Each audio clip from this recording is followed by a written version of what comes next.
तो गुरु के अलग अलग प्रकार हैं हमारे शास्त्रों में। पथ प्रदर्शक गुरु, जो लोग सुबह क्लास मिस किए उनके लिए मैं बता रही हूँ। पथ प्रदर्शक गुरु जो रास्ता दिखाते हैं, मार्ग दिखाते हैं, गाइड्स। कि आप किसी के पास गए और समझो आपको जानना है माँ ललिता के बारे में, और उसने बता दिया माँ ललिता के बारे में जानना है तो आप ये किताब पढ़ लो, या इस स्थान पे चले जाना, यहाँ कोई कोई मिल जाएगा, ये आपको बता देंगे, ये आपको गाइड कर देंगे। तो आपको केवल उन्होंने गाइडेंस दी, उनको खुद को नहीं पता शायद ललिता के बारे में इतना, लेकिन आपको उन्होंने गाइडेंस दे दी। तो पथ प्रदर्शक गुरु, मैं एक एग्जाम्पल ले रही हूँ खाली। संसार में भी ऐसे ही होते हैं। आपको अगर कॉलेज में जाना है, आपको इंजीनियरिंग करना है, तो आपको कोई मेंटोर चाहिए, तो आप जाके किसी को पूछते हो जिसको आइडिया होगा।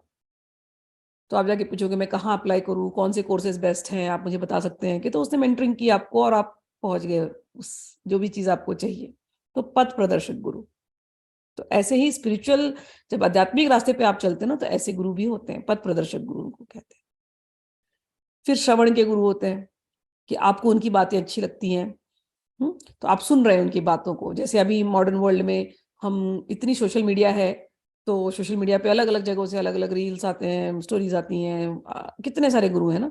तो सब गुरुओं की आप बात सुनते हो और वो बातें आपको कहीं ना कहीं अच्छी लगती है। हो सकता है आप कहीं उनसे कभी उनसे जाकर के मिलो ही नहीं, कभी किसी की एक ही लेक्चर सुनी हो, लेकिन वो बात मन में ठहर गई।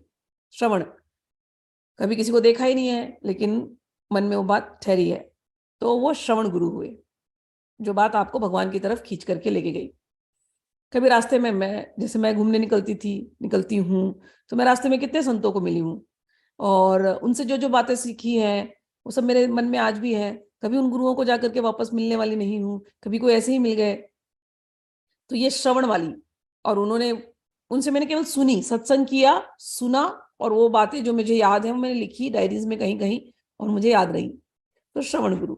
सो पथ प्रदर्शक गुरु, श्रवण गुरु, फिर होते हैं शिक्षा गुरु, कि जिनके पास आप जाके सच में सीखते हो, सुनते हो, समझते हो, बुक्स खोल करके पढ़ते हो, वो टीच करते हैं आपको। आपको गीता सीखनी है तो किसी के पास जाकर के आपने गीता पढ़ना सीखना है तो किसी के पास बैठे आप। मेरे पास बहुत स्टूडेंट्स आए थे पहले जिनको दुर्गा सप्तशती सीखनी थी संस्कृत में। मेरे पास बड़े फॉरेनर्स आते हैं यहाँ पर, अमेरिकन हैं, यूरोपियंस हैं, उनको ललिता सहस्त्रनाम पढ़ने नहीं आता। हम तो कितने, मैं सच में बोलती हूँ ना, हम लोग इतने लकी हैं, हमको संस्कृत पढ़ने आती है। यहाँ पर जब अमेरिकन आते हैं उनको संस्कृत पढ़ने नहीं आती, लेकिन फिर भी वो प्रयास करते हैं। तो वो आए मेरे से, वो सीख करके गए। ललिता सहस्त्रनाम हुआ, दुर्गा सप्तशती पाठ हुआ। कितने अमेरिकन है, यूरोपियंस हैं, जर्मन से, रशियन से। तो ये शिक्षा गुरु, उनको मैंने केवल सिखाया। फिर कुछ लोग हैं जो दीक्षा लेना चाहते हैं, दीक्षा लिए हैं, दीक्षा पास में दिया है, और दीक्षा में भी मेरे पास दोनों तरफ के लोग आते हैं, सखी भाव वाले भी आते हैं, तंत्र वाले भी आते हैं। और तो दीक्षा के भी अलग अलग गुरु होते हैं। तो ये तो चार हो गए जो सभी के जिंदगी में, आप सब इस रास्ते से गुजरे हैं, आप सब इन अलग अलग प्रकार के गुरुओं से जुड़े हैं अलग अलग समय पर। इनसे जोड़ने का विधान किसने किया? चार प्रकार के गुरु, इनसे जोड़ने का विधान किसने किया?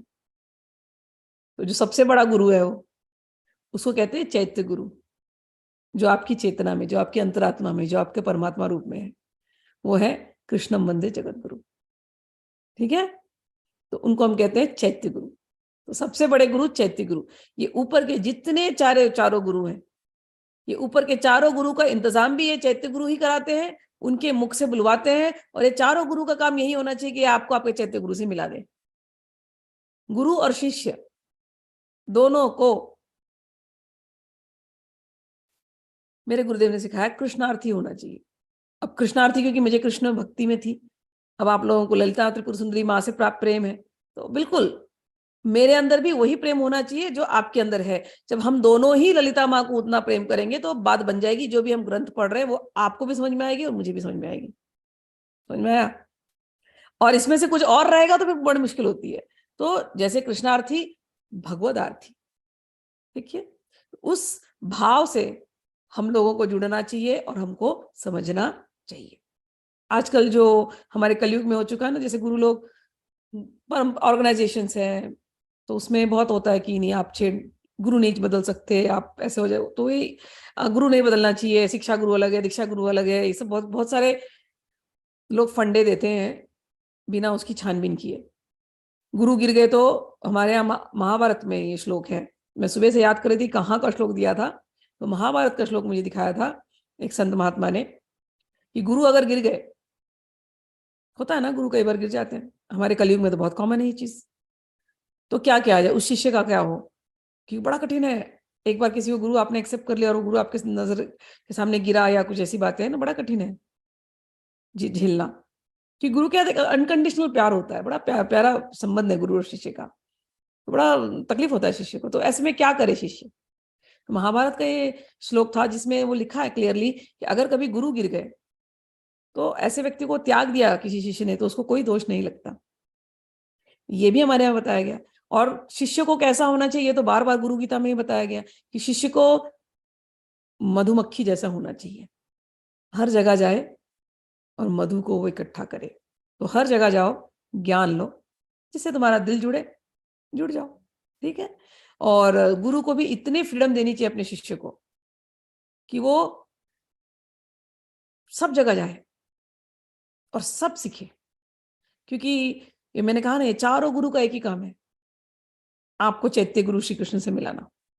अगर गुरु ये चारों ये काम करते हैं तो गुरु ने भी अपना कर्तव्य सही रूप से निभाया और शिष्य को कोई दोष कभी फिर लगेगा नहीं।